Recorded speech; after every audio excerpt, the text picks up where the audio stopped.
अरे रमेश, इतनी सुबह सुबह सर पे लकड़ियां लाद के कहाँ जा रहा है? बस काका, आपकी तरफ ही आ रहा था। आज तबीयत कुछ ठीक नहीं लग रही, तो थोड़ी सी लकड़ी काट के सीधा घर जा रहा हूँ। अरे वो सब तो ठीक है, लेकिन अब तेरी उम्र भी तो कुछ कम नहीं रही। कब तक अकेले इतना सब करता रहेगा? बच्चे के बारे में सोच ही लो। अगर बच्चा होता तो तेरे साथ हाथ बटाता, तुझे भी थोड़ा आराम मिल जाता बेटा।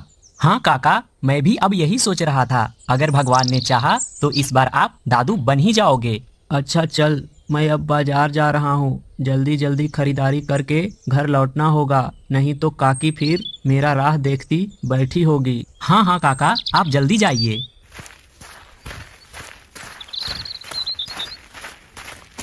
काका, मुझे तो पता है मैं कभी बाप नहीं बन पाऊंगा। भगवान ने मेरे नसीब में वो सुख नहीं लिखा है, और ये बात इतनी शर्म आती है कि किसी को बता भी नहीं सकता।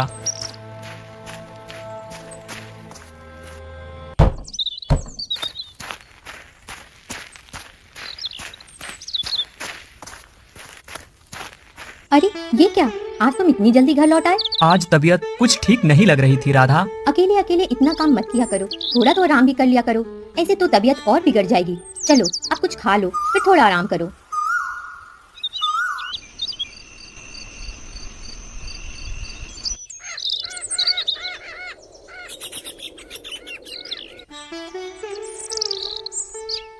अरे ये क्या, ऐसे उदास बैठे हो? आज लकड़ी काटने नहीं जाओगे क्या? जानती हो, गांव में लोग तरह तरह की बातें करते हैं, क्योंकि हमारा कोई संतान नहीं है। बहुत दुख होता है सुन के। समझ नहीं आता हमारे ही किस्मत में क्यों नहीं बच्चा। भगवान हमें एक बच्चा क्यों नहीं देता। अरे रे, इतना मत सोचो जी इन सब बातों को लेकर। क्या सिर्फ तुम्हें ही बच्चा ना होने का दुख है? तुम्हें लगता है बस तुम ही दुखी हो? मैं भी उसी दर्द में हूँ। चलो अब दोपहर हो गई है, मुझे लकड़ी काटने जाना होगा। रुको, मैं भी तुम्हारे साथ चलूंगी। अरे ये कैसी बातें कर रही हो? तुम्हें मेरे साथ चलने की कोई जरूरत नहीं है। ऐसे कैसे? रोज रोज तुम अकेले जंगल जाते हो, लकड़ी काटते हो, फिर उसे बाजार में बेचकर आते हो। इतना सारा काम, कितनी मेहनत करनी पड़ती है तुम्हें। मैंने सोच लिया है कि अब से मैं भी तुम्हारे साथ जाऊंगी, ताकि तुम्हारा बोझ थोड़ा कम हो सके। अरे नहीं नहीं राधा, ये सब तुमसे नहीं होगा। तुम नहीं कर पाओगी। मैं बिल्कुल कर पाऊंगी, तुम चिंता मत करो। ठीक है, चलो फिर।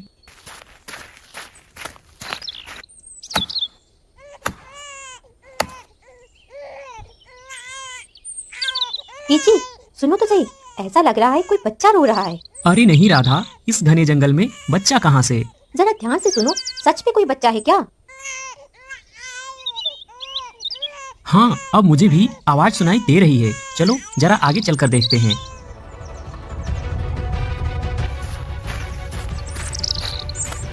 देखो ना, ऐसा लग रहा है जैसे उस टोकरी में कुछ रखा हुआ है। हाँ, मुझे भी ऐसा ही लग रहा है। अरे देखो तो, जरा कितनी प्यारी बच्ची है। ये बच्ची, ये यहाँ इस जंगल में आई कैसे? इतना सब मत सोचो। मेरे सूने घर में आज जैसे चांद की रोशनी आ गई है। देखो ना, इसके बदन पर नीले नीले निशान हैं। शायद इस बच्ची को कोई बड़ी बीमारी हो। क्या इसे अपने साथ ले जाना सही होगा? तो क्या तुम कहना चाहते हो कि मैं इसे यहीं छोड़ दूं? तुम्हारे दिल में जरा भी दया नहीं है क्या? अरे नहीं, मेरा वो मतलब नहीं था। मैं तो बस कह रहा था कि इसके शरीर पे जो नीले नीले दाग है, कहीं कोई बड़ी बीमारी तो नहीं? दाग हो या कोई भी बीमारी, मैं इसे अपने साथ लेकर ही जाऊंगी। देखो ना, कितनी प्यारी सी मुस्कान है बच्ची की। ठीक है, जैसी तुम्हारी मर्जी। अनवी, आज से ये मेरी बेटी है और इसका नाम मैं रखती हूँ।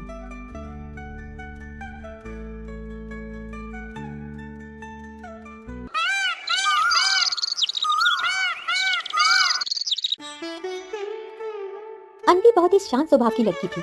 माँ के साथ घर के सारे काम में हाथ बटा देती थी। एक दिन अनवी को अचानक ऐसा लगा जैसे कोई उसके बारे में बातें कर रहा है। चांद में भी दाग होता है, और इस अनवी को देखकर तो साफ पता चलता है ना?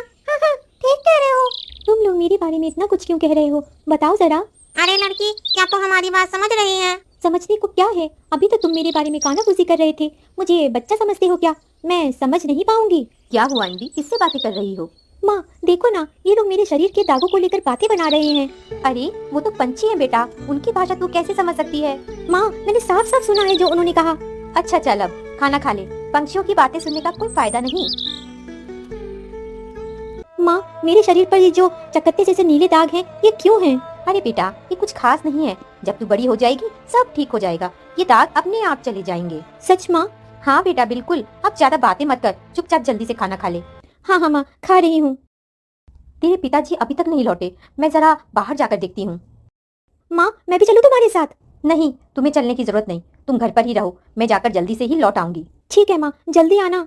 हाँ, तुम घर से बाहर मत निकलना, यहीं रहना, ठीक है? ठीक है माँ, मैं यहीं रहूंगी।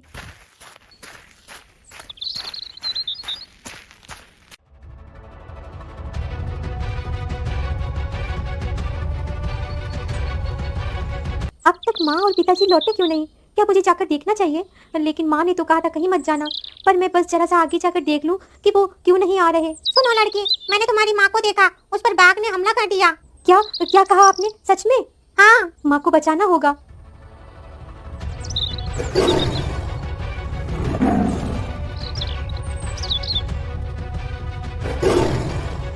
बाघ मामा, मेरी माँ को छोड़ दो प्लीज। अरे तू मुझे मामा कह रही है? तू कौन है? मैं अंधी हूँ। मैं बहुत भूखा हूँ।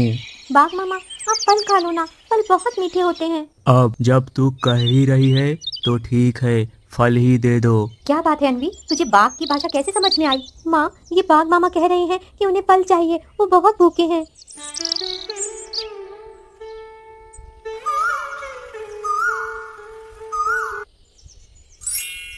पेड़ दादू और पेड़ दादू, मुझे कुछ मीठे फल दे दो, बाघ मामा खाएंगे। ठहरो, देता हूँ। लो बाघ मामा, ये लो फल, इन्हें खा लो, तुम्हारी भूख मिट जाएगी। वाह, ये फल तो बहुत ही स्वादिष्ट है अनवी। तुम रोज आकर मुझे ऐसे ही फल खिलाओगी ना? ठीक है बाघ मामा। अनवी, बाघ क्या कह रहा है रे? माँ, बाघ मामा कह रहे हैं कि मैं उन्हें रोज आकर फल खिलाऊं। नहीं अनवी, बाघ के पास कभी मत जाना, वो तुझे नुकसान पहुंचा सकता है। अरे नहीं, मैं अनवी को कभी नुकसान नहीं पहुंचाऊंगा, वो बहुत अच्छी बच्ची है। माँ, बाघ मामा मेरा कोई नुकसान नहीं करेंगे, वो खुद कह रहे हैं। मैं तो तेरे पिताजी को ढूंढने निकली थी, लेकिन वो अब तक नहीं मिले, कहाँ ढूंढूं उन्हें? बाघ मामा, क्या आपने मेरे पिताजी को देखा है? कौन है तुम्हारे पिता? वो हर रोज जंगल में लकड़ी काटने आते हैं। हाँ, मैंने देखा है, तुम्हारे पिताजी जंगल के उत्तर वाले हिस्से में हैं। माँ, पिताजी तो जंगल के उत्तर में हैं, चलो चलकर देखते हैं। सुनो बच्ची, जंगल का उत्तर हिस्सा एक भूल भुलैया की तरह है, जो एक बार उसमें जाता है वो रास्ता भूल जाता है, फिर लौट नहीं पाता है। क्या सच में? हाँ, मैं सच कह रहा हूँ। चाहे रास्ता भूल भुलैया जैसा ही क्यों ना हो, मुझे जाना ही होगा, मुझे अपने पिताजी को वापस लाना है। भूल भुलैया जैसा रास्ता? ये क्या कह रही है तू अनवी? माँ, मैं नहीं, ये बाघ मामा कह रहे हैं। तो फिर तू घर लौट जा, मैं तेरे पिताजी को ढूंढ लाऊंगी। नहीं माँ, मैं तुम्हें अकेले नहीं जाने दूंगी, मैं भी चलूंगी तुम्हारे साथ। बाघ मामा, उत्तर की ओर कैसे जाना है? रास्ता किस तरफ है? अनवी, तुमने मेरी भूख मिटाई थी, चलो मैं तुम्हें जंगल के उत्तर दिशा तक ले चलता हूँ, लेकिन मैं ज्यादा दूर तक साथ नहीं चल सकता, सिर्फ उस रास्ते के आखिरी छोर तक ले जा सकता हूँ। उत्तर दिशा के घने जंगलों में मुझे जाने की इजाजत नहीं है। ठीक है मामा, तो चलो, आप जहाँ तक ले जा सकते हो वहीं तक साथ चलो।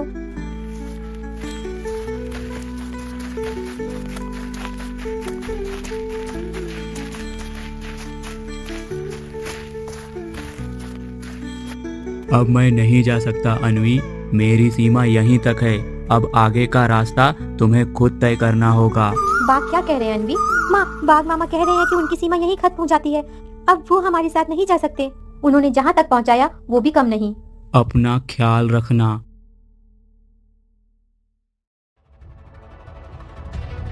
माँ, देखो पिताजी।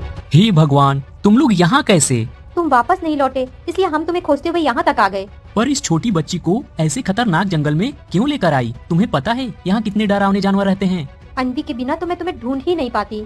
क्या मतलब? सुनो पूरी बात।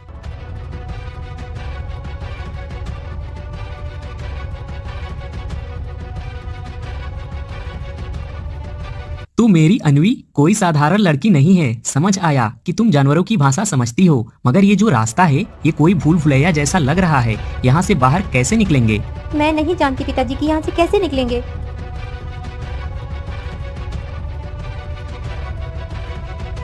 देखो अनवी, यहाँ से 3 रास्ते दिख रहे हैं, कौन सा सही है ये समझ नहीं पा रहा हूँ। हाँ बाबा, रास्ते तो 3 हैं, पर कौन सा रास्ता हमें बाहर ले जाएगा ये कैसे पता चलेगा? सच में ये तो वही भूल भुलैया लगता है। हाँ, मुझे भी ऐसा ही लग रहा है। तो चलो एक काम करते हैं, हर रास्ते को आजमा कर देखते हैं, हर एक रास्ते से चलकर बाहर निकलने की कोशिश करते हैं। देखो माँ, तीनों रास्तों पर 3-3 पेड़ खड़े हैं। अब क्या करें? क्या तुम्हारा रास्ता सही है? मैं रोशनी से भरपूर हूँ। अगर मेरा रास्ता चुनोगी तो अंत में मीठे फलों का खजाना मिलेगा। अन्वी, मैं इन पेड़ों की आवाजें सुन पा रही हूँ। अन्वी के पापा, क्या तुम भी सुन सकते हो? हाँ हाँ, मैं भी इन्हें सुन सकता हूँ। यह पूरा जंगल माया जाल से भरा हुआ है। हर कोई यहाँ हमारी भाषा समझ सकता है। क्या तुम्हारा रास्ता सही है? मेरा रास्ता छांव से ढका हुआ है। मैं तुम लोगों को सोने से मढ़ दूंगा। क्या तुम्हारा रास्ता सही है? मेरे रास्ते में न मीठे फल हैं, न सोने का पहाड़, न छाया। मेरा रास्ता सिर्फ शून्यता है। जो भी आएगा डूब जाएगा। माँ, पिताजी, यही सही रास्ता है। अगर हम इसी रास्ते से चले तो हम इस भूल भुलैया से बाहर निकल सकते हैं। क्या तुम्हें यकीन है कि यही सही रास्ता है? कहीं कहीं हम फिर से उसी भूल भुलैया में तो नहीं फंस जाएंगे? हाँ माँ, मेरा दिल कहता है कि यही सही रास्ता है। अगर अन्वी कह रही है तो शायद यही सही रास्ता होगा। चलो राधा, हम इसी रास्ते से आगे बढ़ते हैं। सुनो बेटी, तुम्हें कैसे पता चला कि यही रास्ता सही है? आपने कहा था ना कि इस रास्ते पर ना तो कोई मीठा फल है और ना ही कोई सोना। मतलब बाहर जाने के लिए यही सही रास्ता है। क्योंकि बाकी दो रास्तों पर पेड़ों ने तो कहा था ना कि एक रास्ते पर मीठे फल मिलेंगे और दूसरे रास्ते पर ढेर सारा सोना मिलेगा। इसका मतलब वो दोनों रास्ते ही गलत थे। तुम तो बहुत ही ज्यादा समझदार निकली। अब जरा अपना हाथ आगे बढ़ाओ बेटी।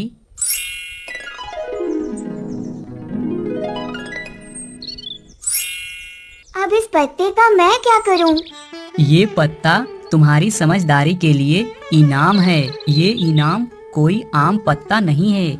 अगर तुम इसे अपने हाथ में लेकर कहोगी मैं अदृश्य होना चाहती हूँ, तो तुम सच में अदृश्य हो जाओगी। कोई तुम्हें देख नहीं पाएगा। क्या सच में?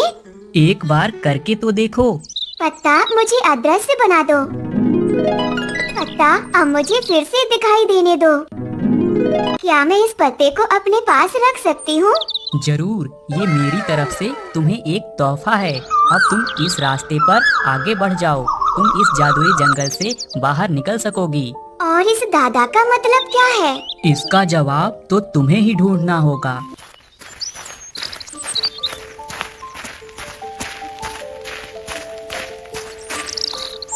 अरे कोई यहाँ पे है? कोई मेरी आवाज सुन रहा है? कोई मेरी मदद करो।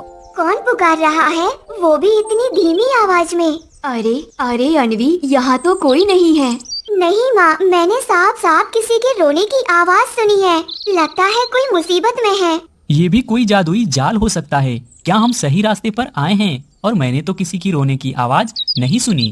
पीछे देखो, मैं यहाँ हूँ।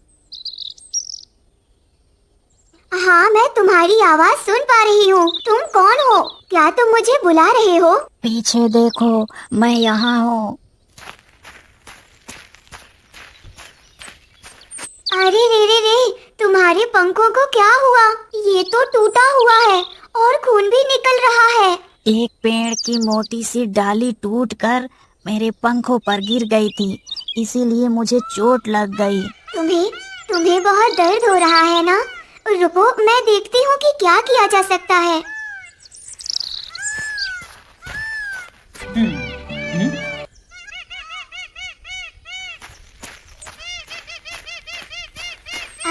अगर मैं तुम्हें इस पत्ते का रस लगा दूं, तो तुम्हारा खून बहना बंद हो जाएगा और तुम्हारा दर्द भी कम हो जाएगा। तुम तो बहुत अच्छी लड़की हो। तुमने मेरी इतनी मदद की। ये लो, मेरी तरफ से तुम्हारे लिए एक तोहफा है। ये तोहफा मैं तुम्हें इसलिए दे रहा हूँ क्योंकि तुमने मेरी बहुत मदद की। ये उसी का इनाम है। इस पंख से मैं क्या कर सकती हूँ? इस जादुई पंख से तुम आकाश में पंछियों की तरह उड़ सकती हो। बस इसे हाथ में लेकर कहना, पंख पकड़ो, मन को भरो, सपनों का देश, जादू की रोशनी, पंख मुझे आसमान में ले चलो। जैसे ही तुम ये कहोगी, तुम उड़ने लगोगी। क्या सच में मैं आसमान में उड़ सकती हूँ? हाँ बेटी, तुमने आज मेरी बहुत मदद की। अगर कभी तुम्हें मेरी याद आए तो बस आंखें बंद करके मुझे याद करना, मैं तुम्हारे सामने आ जाऊंगा। ठीक है, तुम भी अपना ख्याल रखना।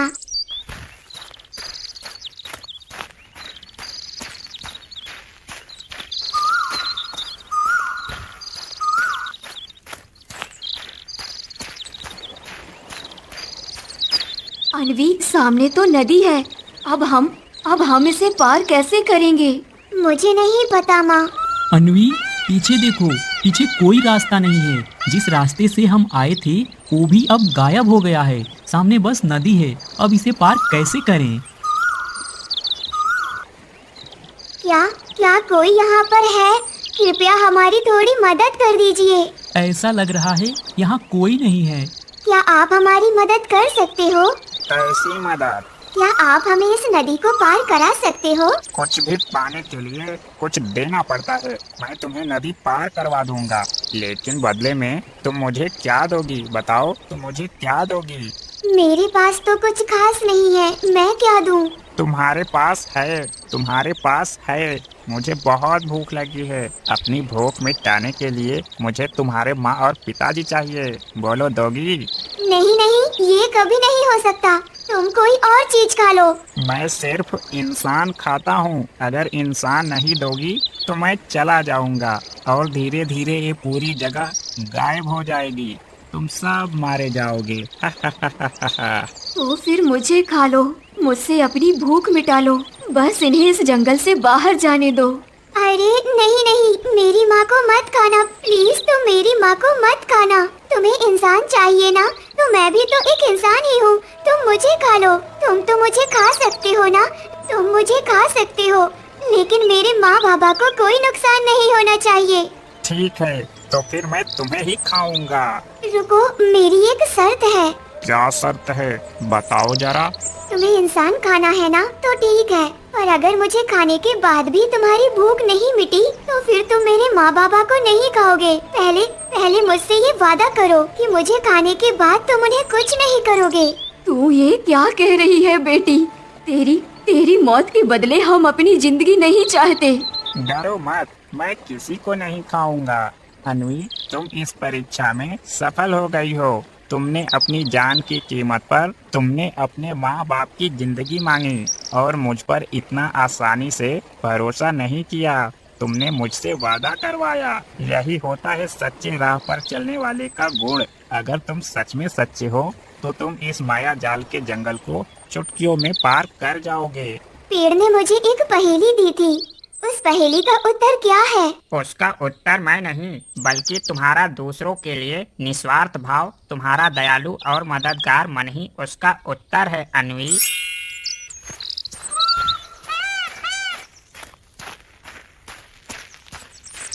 बाघ मामा, तुम अभी भी यहीं खड़े हो? तुम लोगों की बहुत चिंता हो रही थी मुझे। मैं कहीं नहीं गया था। चलो, मैं तुम्हें आगे तक छोड़ देता हूँ।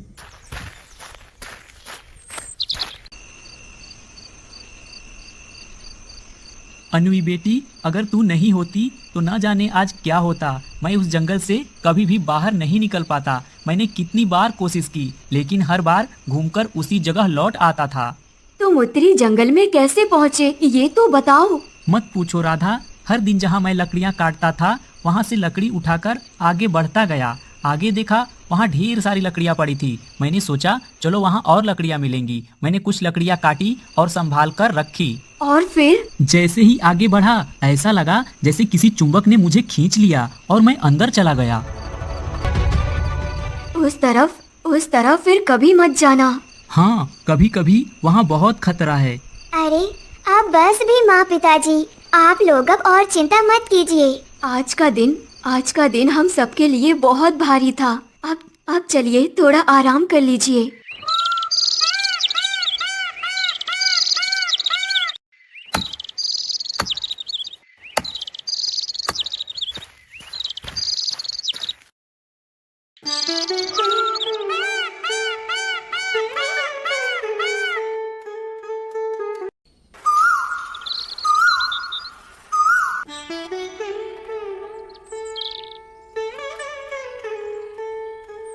पिताजी, आपको कहाँ दर्द हो रहा है? मेरी बच्ची, लगता है अब मैं ज्यादा दिन नहीं बचूंगा। तुमने हमारे लिए कितना कुछ सहा है। एक लड़की होकर भी जंगल से लकड़ियाँ काटने जाती हो। अरे पिताजी, मुझे कोई तकलीफ नहीं होती। जंगल के सभी जीव जंतु मेरे दोस्त हैं। सभी मेरी मदद करते हैं। वो सब जंगली हैं मगर दिल के बहुत अच्छे हैं। जानवर भला कब से तेरे अपने हो गए बेटी।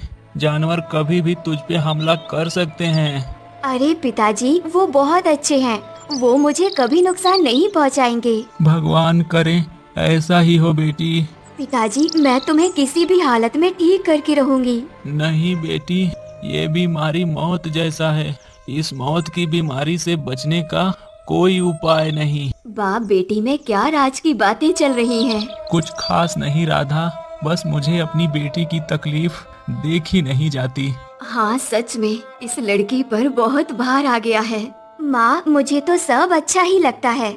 जंगल, ये जंगल, पेड़, जानवर सब अपने ही तो हैं। तू जो भी कहे बेटी, मैं समझती हूँ तुझे, लेकिन मैं तो तेरे साथ भी नहीं आ पाती और ना ही तू चाहती है कि तू मुझे साथ ले जाए। अरे माँ, वो तो एक छोटा सा काम है, इसीलिए तुझे अपने साथ नहीं ले जाती। छोटा काम? जंगल से लकड़ियाँ काटकर उसे बाजार में बेचना कोई छोटा काम नहीं है। इस छोटे से काम में कितनी मेहनत है और कितना दर्द है। माँ, अब मुझे निकलना होगा। जंगल में जाकर मुझे लकड़ियाँ काटनी है। क्या मैं भी साथ चलूं? नहीं माँ, तुम बीमार हो, तुम यहीं रहकर आराम करो। मैं जाती हूँ और लौटकर जल्दी आ जाऊंगी।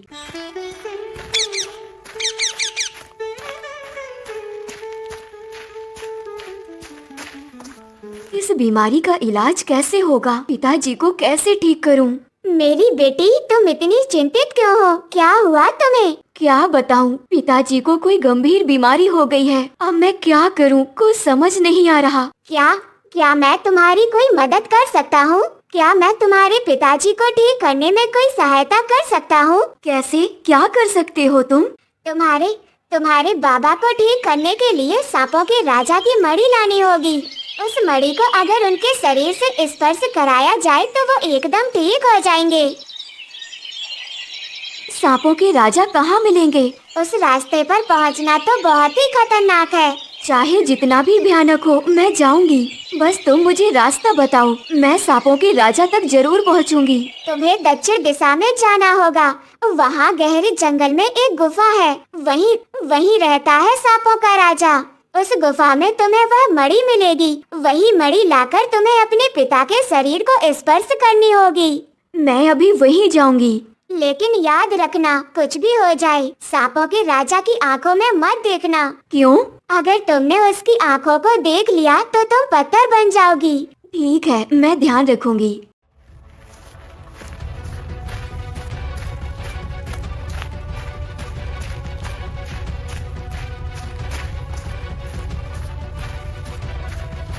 इतने सारे सैनिक, मैं इन सबसे बचकर गुफा में कैसे जाऊंगी?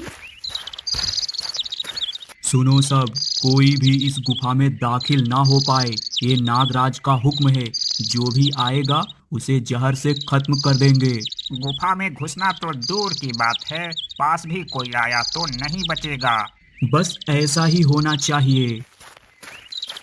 इतने सारे सैनिक, मैं इन सबसे बचकर गुफा में कैसे जाऊंगी? कैसे जाऊं मैं इस गुफा के अंदर? आखिर कैसे यकीन दिलाऊं खुद को कि चाहे कुछ भी हो जाए मुझे इस गुफा के अंदर जाना ही होगा। आखिर मेरे पिता की जान दांव पर है। मैं नहीं डरूंगी, मुझे अंदर जाना ही होगा। जो होगा देखा जाएगा। दोस्तों, अब सवाल ये है, क्या अन्वी अपने पिता को बचा पाएगी? क्या वह इतने सारे सांपों के रक्षकों से बीच से गुजरकर सांपों के राजा तक पहुंच पाएगी? क्या अन्वी गुफा में प्रवेश कर पाएगी? क्या वो अपने पिता के लिए सांपों के राज्य की मणि ला सकेगी? अपने विचार हमें कमेंट करके जरूर बताएं। मुलाकात होगी अगले एपिसोड में। तब तक के लिए स्वस्थ रहे, खुश रहे और हमारे नए नए वीडियो सबसे पहले पाने के लिए हमारे चैनल को सब्सक्राइब करिए और हमारे साथ जुड़े रहिए। आपका धन्यवाद।